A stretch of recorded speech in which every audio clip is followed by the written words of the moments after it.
الحمد لله وكفى وسلام على عباده الذين اصطفى أما بعد فأعوذ بالله من الشيطان الرجيم بسم الله الرحمن الرحيم قل إن صلاتي ونسكي ومحياي ومماتي لله رب العالمين وقال تعالى في مقام آخر لن ينال الله لحومها ولا دماؤها ولكن يناله التقوى منكم صدق الله العظيم. عن زيد بن أرقم رضي الله تعالى عنه قال قال رسول الله صلى الله تعالى عليه وسلم ما هذه الأضاحي يا رسول الله؟ قال عليه الصلاة والتسليم سنة أبيكم إبراهيم عليه الصلاة والتسليم. قالوا فما لنا فيها يا رسول الله؟ قال بكل شارة حسنة. قالوا فالصوف يا رسول الله؟ قال بكل شارة من الصوف حسنة أو كما قال عليه الصلاة والتسليم. صدق الله العظيم وصدق رسوله النبي الكريم ونحن على ذلك لمن الشاهدين والشاكرين والحمد لله رب العالمين. مولا یا رب صل وسلم دائما ابدا على حبیبک خیر الخلق كلهم. قابل صد احترام بزرگوں اور دوستوں، السلام علیکم ورحمۃ اللہ وبرکاتہ. گزشتہ جمعہ پر آپ حضرات کے سامنے قربانی کے مسائل اور فضائل عرض کیے تھے. آج چاہتا ہوں قربانی کے اقسام اور کچھ مسائل عرض کرنے جا رہا ہوں. قربانی واجب ہے بعض لوگوں پر، بعض پر مستحب، نفل. واجب ان حضرات پر ہے جو صاحب نصاب ہوں. صاحب نصاب میں نے آپ حضرات کی خدمت میں عرض کیا ہے. نصاب کسے کہتے ہیں؟ کبھی قربانی واجب اور ایک قسم قربانی کی منت یعنی نظر، اور وصیت کی قربانی، اور چوتھی قسم نفل قربانی. واجب قربانی ہر صاحب نصاب پر ہر سال واجب ہوتی ہے. اس کا شرعی حکم یہ ہے، اس کا گوشت خود بھی کھا سکتا ہے، غربا کو بھی دے سکتا ہے، عزیز و اقارب کو بھی دے سکتا ہے، حتیٰ کہ قربانی کا گوشت کافر کو بھی دینا جائز ہے، لیکن منت اور نظر کی قربانی نہ ہو، واجب قربانی ہو. بہتر یہ ہے کہ قربانی کے گوشت کے 3 حصے کیے جائیں. ایک اپنا حصہ، ایک اقربا کا، عزیز و اقارب کا، دوست احباب کا، اور تیسرا حصہ غربا اور مساکین کے لیے. یہ تو بہتر اور افضل ہے. لیکن اگر گوشت کم ہے، جانور چھوٹا ہے، اگر یہ سارے کا سارا گوشت اپنے گھر میں رکھ لے تو قربانی میں ذرہ برابر بھی فرق نہیں آئے گا، اس لیے کہ مقصد گوشت کھانا نہیں ہے، مقصد ہے اللہ کے راستے میں جانور کا ذبح کرنا۔ اور اللہ تبارک و تعالی خود قرآن کریم کے اندر ارشاد فرماتے ہیں لن ینال اللہ لحومها ولا دماؤها ولکن ینالہ التقوی منکم۔ اللہ تبارک و تعالی کو تمہارے جانوروں کا نہ گوشت چاہیے نہ خون چاہیے، بلکہ مقصود کیا ہے؟ تقوی منکم، وَلَكِنْ يَنَالُ اللَّهُ لُحُومُهَا وَلَا دِمَاؤُهَا وَلَكِنْ يَنَالُ اللَّهُ التَّقْوَى مِنكُمْ۔ اللہ تبارک و تعالی تمہارے دل کے تقوی کو دیکھتے ہیں، تمہاری نیت کو دیکھتے ہیں کہ تمہارے اندر کتنا اخلاص ہے۔ اسی لیے کہا کہ قربانی کا جو مقصد ہے وہ اللہ کے راستے میں، اللہ کے لیے، اللہ اور اللہ کے رسول صلی اللہ علیہ وسلم کے حکم کی پیروی میں جانور کو ذبح کرنا، وہاں گوشت مقصد نہیں ہے۔ پھر خود کھاؤ، عزیز و اقارب کو دے دو، غربا کو دے دو، دوست احباب کو کھلا دو، یا گوشت کا پھر تم ولیمہ کر لو، چاہے عقیقہ کر لو، چاہے شادی میں خرچ کر لو، لیکن نیت تمہاری یہ ہو کہ میں یہ جانور اللہ کے راستے میں اللہ کے لیے ذبح کرتا ہوں۔ مقصد گوشت کھانا نہ ہو، مقصد گوشت فروخت کرنا نہ ہو۔ بڑے جانور میں 7 آدمی شریک ہو سکتے ہیں، 7 حصے ہو سکتے ہیں بڑے جانور کے، لیکن 7 کے 7 جو ہیں ان کی نیت قربانی کی ہو یا عقیقہ کی ہو یا ولیمہ کی ہو۔ اگر ان میں سے کسی ایک کی نیت میں گڑبڑ ہوگا، اس کی نیت وہ گوشت فروخت کرتا ہے،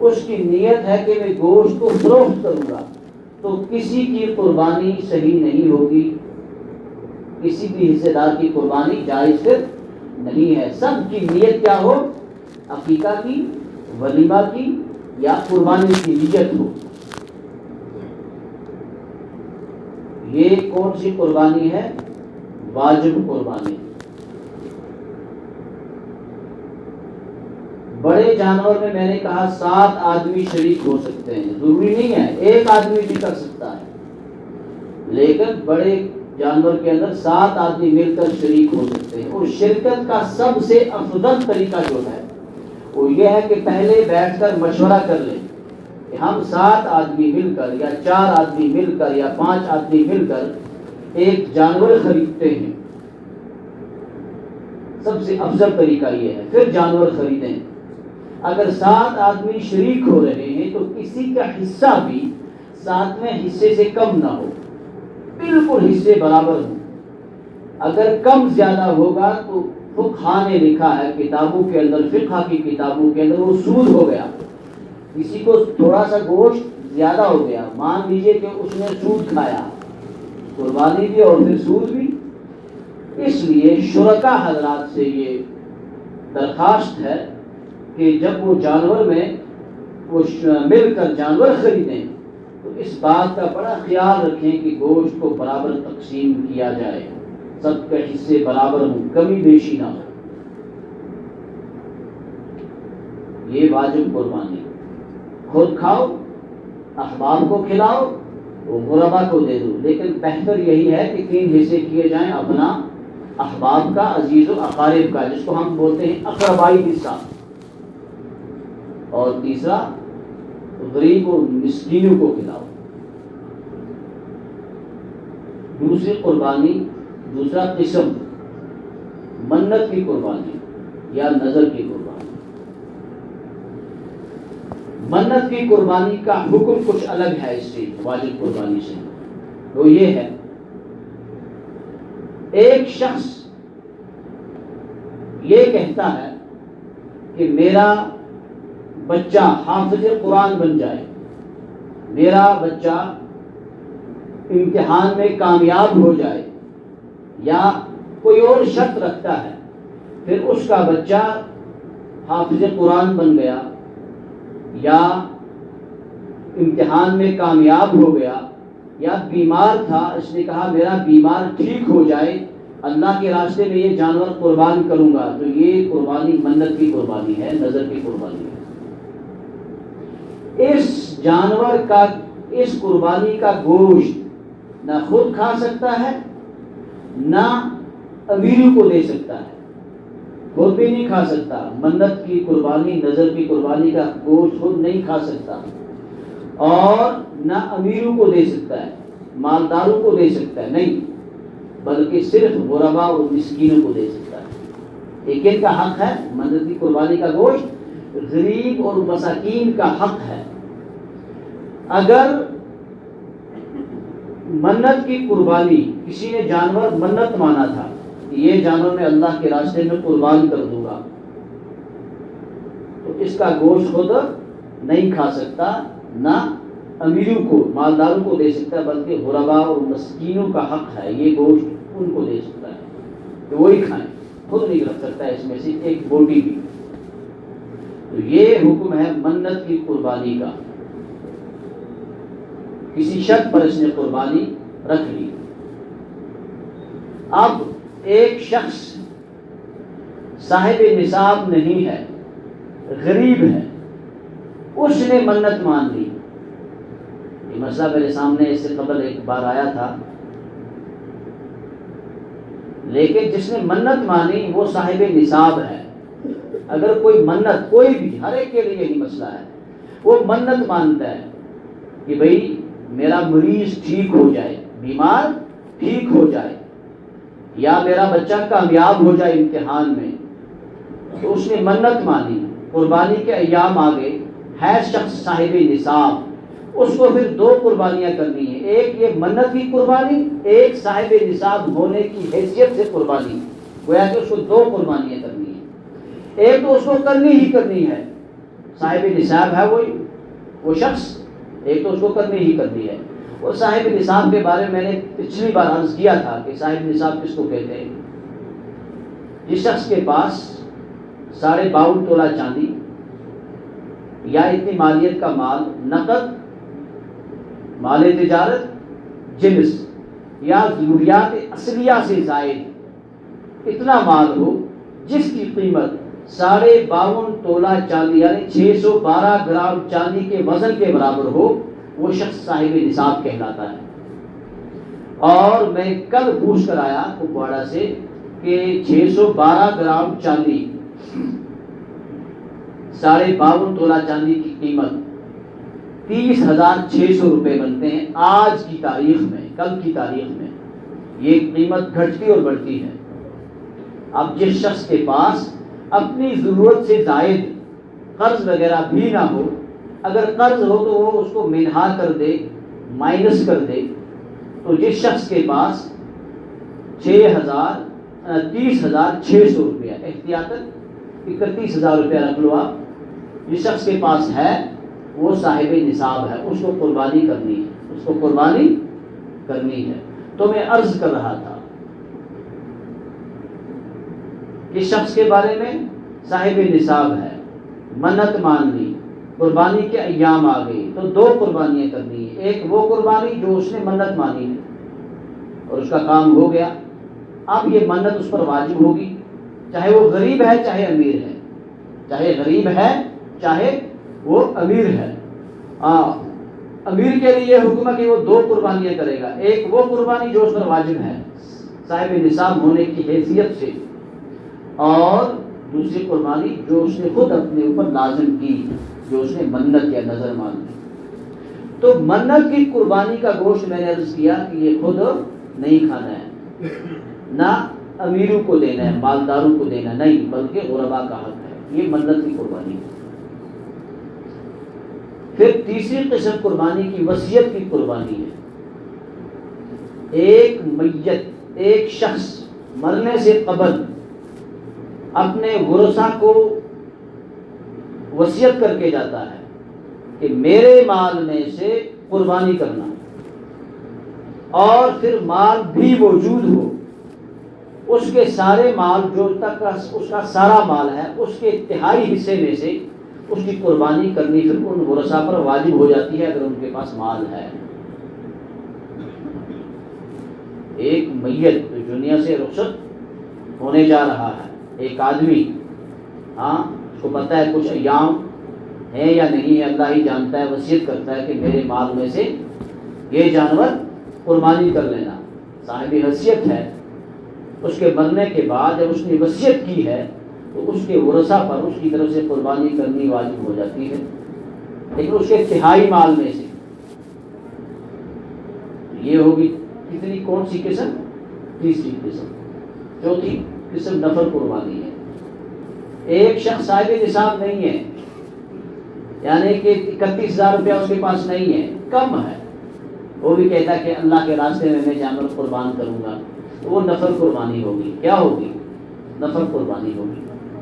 تو نفل قربانی کا گوشت بھی خود کھا سکتا ہے، غربا کو بھی دے سکتا ہے، عزیز و اقارب کو بھی دے سکتا ہے۔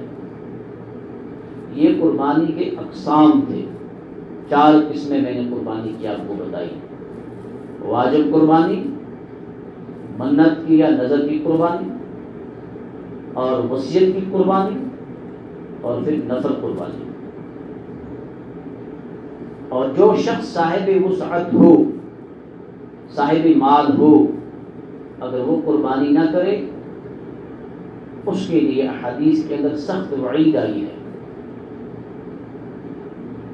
وہ شخص بڑا گنہگار ہے کہ اللہ کے نبی نے فرمایا وہ ہماری عیدگاہ میں نہ آئے۔ تو یہ قربانی کے کچھ اقسام تھے۔ اب کچھ مسائل میں نے عرض کیے تھے، آج کچھ اور مسئلے میں عرض کرتا ہوں۔ جس جانور کا ناک تہائی یا تہائی سے زیادہ کٹا ہو اس کی قربانی صحیح نہیں ہے۔ اکثر مسائل میں نے گزشتہ جمعہ پر عرض کیے، کچھ باقی ہیں۔ اسی طرح جانور کا دم تہائی یا تہائی سے زیادہ کٹ گیا ہو اس کی قربانی بھی صحیح۔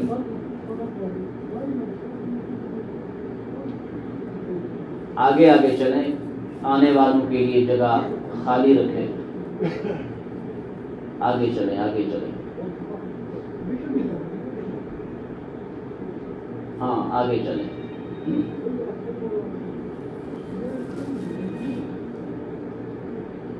اسی طرح جس کا تہائی دم یا تہائی سے زیادہ کٹا ہو اس کی قربانی بھی صحیح نہیں ہے، گویا کہ ایسا جانور قربانی کے لیے جائز نہیں ہے۔ چندے کا معاملہ ہے، تمام حضرات سے درخواست کی جاتی ہے چندے کے سلسلے میں۔ آپ رہ گیا ایسا جانور جس کی زبان کٹ گئی ہو اور وہ چارہ نہ کھا سکتا ہو، سوشل گاس ہے کہاں کھیت کی ہنتے، اس جانور کی قربانی بھی جائز نہیں ہے، گھاس نہیں کھا سکتا، زبان کٹی ہوئی ہے، تو ایسے جانور کی قربانی بھی جائز نہیں ہے۔ اب بکری، بھیڑ وغیرہ 2 تھنوں والے جانور جن کے 2 تھن ہوتے ہیں، اگر ایک تھن کٹ گیا یا ایک تھن خشک ہو گیا تو اس جانور کی قربانی بھی جائز نہیں۔ بکری کے کتنے تھن ہوتے ہیں؟ 2۔ بھیڑ کے کتنے ہوتے ہیں؟ 2۔ اگر ایک کٹ جائے قربانی جائز نہیں ہے۔ اگر ایک تھن خشک ہو جائے یعنی کہ دودھ اس سے نہیں نکلتا ایک تھن سے، اس کی قربانی بھی جائز نہیں ہے۔ یا تھنوں میں کچھ زخم ہے اور دودھ نہیں پلا سکتی بچے کو، اس کی قربانی بھی جائز نہیں ہے، یہ عیب ہے۔ بالکل اسی طرح گائے، اونٹنی، بھینس یعنی کہ 4 تھنوں والے جانور جن کے کتنے تھن ہوتے ہیں؟ 4۔ اگر 2 تھن کٹ گئے، کتنے تھن زخمی ہو گئے؟ جانور بچے کو دودھ نہیں پلا سکتا، اس کی قربانی جائز نہیں ہے۔ اگر 4 تھنوں والے جانور کا 1 تھن کٹ گیا پھر قربانی جائز ہے۔ پھر قربانی، اگر 4 تھن والا یعنی گائے کے 4 تھن ہوتے ہیں، 1 تھن کٹ گیا، خراب ہو گیا یا خشک ہو گیا، اس کی قربانی صحیح ہے، اس کی قربانی۔ لیکن اگر 2 تھن کٹ گئے یا خراب ہو گئے تو پھر اس کی قربانی صحیح نہیں ہے۔ تو عیب دار جانور قربانی کے لیے مانع ہے، اس کی قربانی جائز نہیں ہے۔ ایک اور اہم اور خاص مسئلہ جس کی طرف توجہ دلانا چاہتا ہوں، نجاست خور جانور کی قربانی جائز نہیں ہے۔ نجاست خور سمجھتے ہیں؟ جو پلیدی کھاتا ہے، جو گندگی کھاتا ہے، ایسے جانور کی قربانی جائز نہیں ہے۔ اب اس کو کیا کیا جائے؟ نجاست خور جانور کا علاج یہ ہے، اگر اونٹ ہے تو اس کو 40 دن بند رکھ کے گھاس کھلایا جائے تاکہ گندگی کا اثر زائل ہو جائے۔ اس کو باندھنا ہے 40 دن اور باندھ کر گھاس چارہ وغیرہ کھلانا ہے تاکہ گندگی کھانے سے بچ جائے۔ اسی طرح اونٹ تو ہمارے ہاں نہیں ہے، ادھر نہیں ہے، سری نگر میں ہے، کہیں بھی نہ ہو مسئلہ ہے۔ اور بالکل اسی طرح گائے، بیل، بھینس، بھینسا، کٹڑا، یہ جانور، بڑا جانور، گائے، بیل وغیرہ، بھینس، اگر یہ نجاست خور ہیں، نجاست کھاتے ہیں، ان کو 20 دن باندھا جائے۔ کتنے دن؟ ابھی شاید قربانی کو بھی 20 ہی دن لگے میرے خیال سے۔ اگر شکایت ہو کوئی جانور پلیدی کھاتا ہے، نجاست کھاتا ہے، تو اس کا شرعی حکم یہ ہے کہ اس کو باندھ دو، گائے، بیل، بھینس کو کتنے دن؟ 20 دن، تاکہ گندگی کا اثر جو ہے وہ زائل ہو جائے، ختم ہو جائے اور یہ جانور پاک ہو جائے۔ اسی طرح چھوٹا جانور، بھیڑ، بکری، دمبا، بکرا وغیرہ، ان کو اگر یہ نجاست کھاتے ہیں، ان کی شکایت ہے، ان کو 10 دن باندھ کر رکھنا ہے، 10 دن باندھ کر گھاس پھوس وغیرہ کھلانا ہے تاکہ گندگی کا جو اثر ہے وہ زائل ہو جائے۔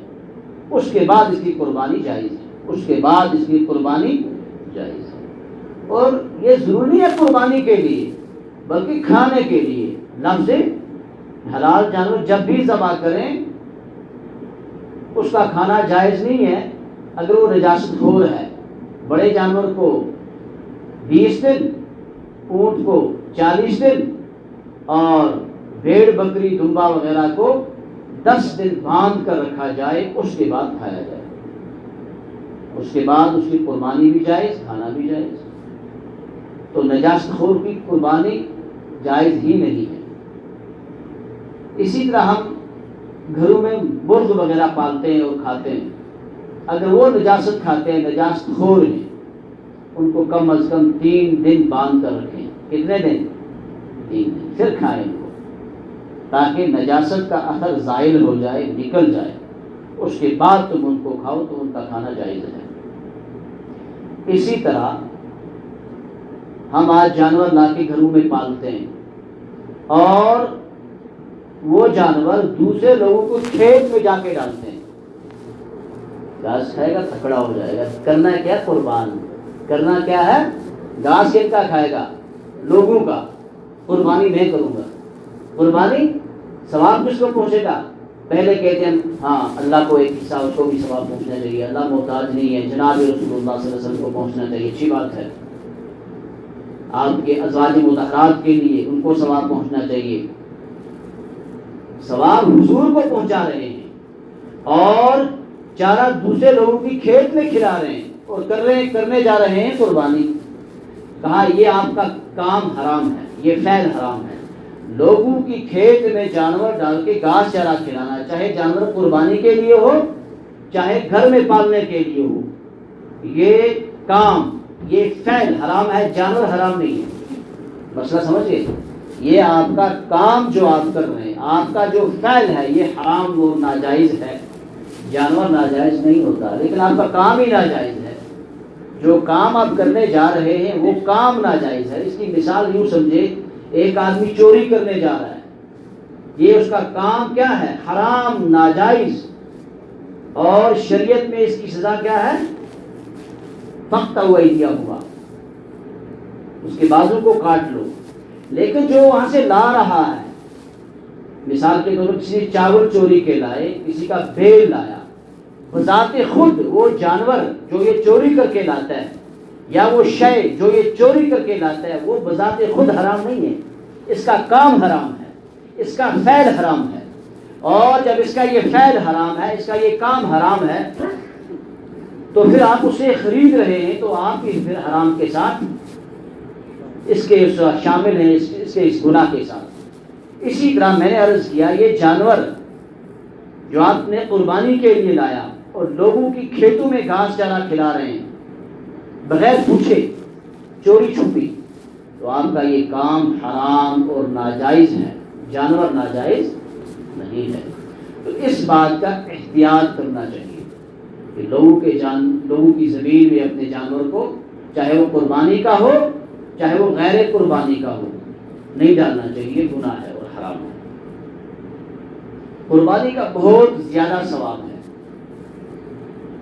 حضرت زید بن ارقم رضی اللہ تعالی عنہ ایک صحابی ہیں، جناب رسول اللہ صلی اللہ علیہ وسلم سے روایت نقل کرتے ہیں، عن زید بن ارقم رضی اللہ تعالی عنہ قال قال رسول اللہ صلی اللہ تعالی علیہ وسلم ما هذه الاضاحی یا رسول اللہ، اللہ کے نبی صلی اللہ علیہ وسلم، یہ قربانی کیا چیز ہے؟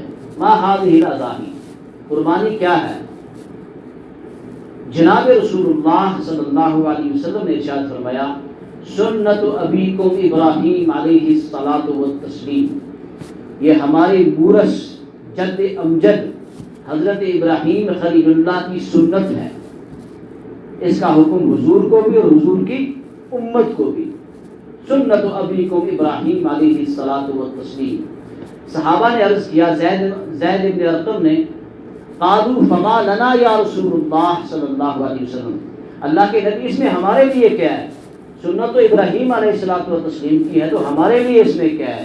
تو جناب رسول اللہ صلی اللہ علیہ وسلم نے فرمایا، بکل شعرۃ حسنہ، قال علیہ الصلوۃ والتسلیم، اللہ کے نبی نے فرمایا کہ ہر بال کے بدلے میں ایک نیکی ملتی ہے۔ جو جانور ہم اللہ کے راستے میں قربان کرتے ہیں، ہر بال کے بدلے میں ایک نیکی۔ ارے بھائی گن لو بال، جتنا بڑا جانور اتنے زیادہ بال۔ گائے کے اوپر بال ہوتے ہیں، بیل کے اوپر بال ہوتے ہیں، بھینسا کے اوپر بال ہوتے ہیں، تو گنتے جاؤ کتنے بال ہیں، کون گن سکتا ہے؟ بے شمار نیکیاں، جبکہ آخرت میں ایک نیکی کے لیے انسان پریشان ہوگا۔ اگر ایک نیکی کم ہوگی تو اللہ ہی اپنا فضل فرمائے تو اس کا ٹھکانہ پھر آپ خود جانتے ہیں کیا ہے۔ تو اللہ کے نبی نے فرمایا بِكُلِّ شَعْرَةٍ حَسَنَةٍ، تو صحابہ نے پوچھا، قالوا فَصُوحُ یا رسول اللہ، اللہ کے نبی صلی اللہ علیہ وسلم، سوال کرنے والے کا مقصد یہ ہے کہ جن جانوروں کے جسم کے اوپر بال نہیں ہوتے بلکہ اون ہوتی ہے، جس طرح دمبا ہے، بھیڑ ہے، اونٹ ہے، ان کے جسم کے اوپر بال نہیں بلکہ اون ہوتی ہے، اون زیادہ ہوتی ہے یا بال زیادہ ہوتے ہیں؟ بولو اون زیادہ ہوتی ہے۔ تو سوال کرنے والے کا مقصد ہے زید بن ارقم کا، اللہ کے نبی صلی اللہ علیہ وسلم آپ فرمائیے کہ جن جانوروں کے جسم کے اوپر گائے بیل کی طرح بال نہیں بلکہ اون ہوتی ہے، ان کا کیا حکم ہے؟ اللہ کے نبی نے فرمایا، قالوا فالصوف یا رسول اللہ، قال بكل شعرة من الصوف حسنہ، ہر بال کے بدلے میں ایک نیکی۔ تو کتنی بڑی فضیلت ہے قربانی کی۔ بھیڑ کے جسم کے اوپر بال، دمبے کے جسم کے اوپر بال، اونٹ کے جسم کے اوپر بال، تو بے شمار بال اور بے شمار نیکیاں۔ اللہ تبارک و تعالی ہم سب کو جناب رسول اللہ صلی اللہ علیہ وسلم کی اس ارشاد گرامی کی روشنی میں قربانی کرنے کی توفیق عطا فرمائے۔ ربنا اننا آمنا فاغفر لنا ذنوبنا واسرافنا في امرنا وثبت اقدامنا وانصرنا على القوم